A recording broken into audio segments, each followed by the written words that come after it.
తెలుగు రాష్ట్రాల్లో ఎండల తీవ్రత పెరుగుతోంది. దేశంలోని అత్యధిక ఉష్ణోగ్రతలు తెలుగు రాష్ట్రాల్లోనే నమోదవుతున్నాయి. మరీ ముఖ్యంగా గరిష్ట ఉష్ణోగ్రత సాధారణ స్థాయి కంటే దాదాపు 5 డిగ్రీల సెల్సియస్ అధికంగా ఉంటుంది. హీట్ వేవ్ నుంచి తీవ్ర హీట్ వేవ్ గా మారుతూ ఉండడం వల్ల జనం ఇబ్బంది పడుతున్నారు.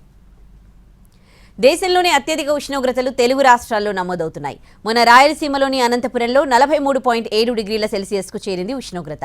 నిన్న తెలంగాణలోని ఖమ్మం జిల్లాలో 44 డిగ్రీల సెల్సియస్ గరిష్ట ఉష్ణోగ్రత రికార్డైంది. తెలంగాణలో సాధారణ స్థాయి కంటే 5 డిగ్రీల వరకు అధిక ఉష్ణోగ్రత ఉంటుంది.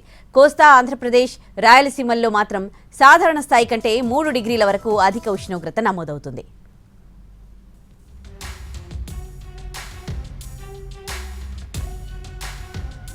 తెలంగాణతో పాటు కోస్తా ఆంధ్రప్రదేశ్, రాయలసీమల్లో తీవ్ర హీట్ వేవ్ పరిస్థితులు నెలకొన్నాయి. వడగాడ్పులు, ఉక్కపోతలతో జనం అల్లాడిపోతున్నారు. మే 1వ తారీఖు వరకు ఉష్ణోగ్రతలు క్రమేపీ పెరిగే సూచనలున్నాయి.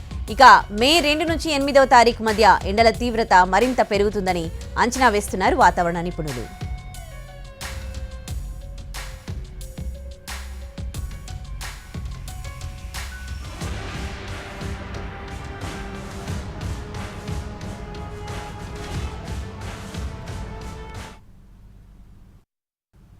ఉమ్మడి కరీంనగర్ జిల్లాలో ఉష్ణోగ్రతలు రికార్డు స్థాయిలో నమోదవుతూ ఉన్నాయి. ఏప్రిల్ నెలలోనే ఈ రేంజ్లో ఉష్ణోగ్రతలు గత 10 ఏళ్లలో ఎప్పుడూ నమోదు కాలేదని చెప్పేసి వాతావరణ శాఖ అధికారులు అంటున్నారు. మరట్వాడ ప్రాంతం నుంచి వీస్తున్న వేడి గాలులు, మరట్వాడ ప్రాంతం నుంచి వస్తున్న ఉష్ణోగ్రతల ప్రభావమే ఉత్తర తెలంగాణ మీద ఉందని చెప్పేసి కూడా వాతావరణ శాఖ ఇప్పటికే ప్రకటించింది.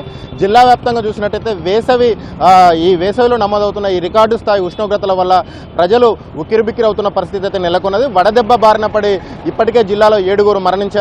ఈ వేసవి తాపాన్ని తట్టుకునేందుకు ప్రజలు వివిధ మార్గాలను అన్వేషిస్తూ ఉన్నారు. వ్యవసాయ పనులకు వెళ్ళేవారు ఉదయం 6 గంటలకే ఉదయం 6 గంటలకే వెళ్ళి 10 గంటల లోపు పనులు ముగించుకొని ఇళ్లకు వస్తున్న పరిస్థితి అయితే ఉంది. వచ్చే మే నెలలో కూడా మరింత వేడిగాలులు వీచే అవకాశం ఉంది, వడగాలులు వీచే అవకాశం ఉందని చెప్పేసి వాతావరణ శాఖ చెప్పిన నేపథ్యంలో మరో 40 రోజుల పాటు ఎలా తట్టుకోవాలనేది ప్రజల్లో ఒక ఆందోళన అనేది వ్యక్తమవుతున్న పరిస్థితి అయితే ఉన్నది. మొత్తంగా మనం చూసినట్టయితే ఏప్రిల్ నెలలో 43 డిగ్రీల రికార్డు స్థాయి ఉష్ణోగ్రతలు నమోదవడం గత 10 ఏళ్లలో ఇదే తొలిసారని అధికారులు చెప్తా ఉన్నారు. వడదెబ్బ మరణాలను కూడా ఎదుర్కొనేందుకు అధికారులు సిద్ధంగా ఉన్నామని చెప్తా ఉన్నారు. ఎవరు బయటకు వెళ్ళొద్దు, వడదెబ్బ బారిన పడకూడదు అని చెప్పేసి అధికారులు ఇప్పటికే సూచనలు చేశారు. కెమెరా పర్సన్ సంపత్తో కలిసి భాస్కర్, NTV, కరీంనగర్ నుంచి.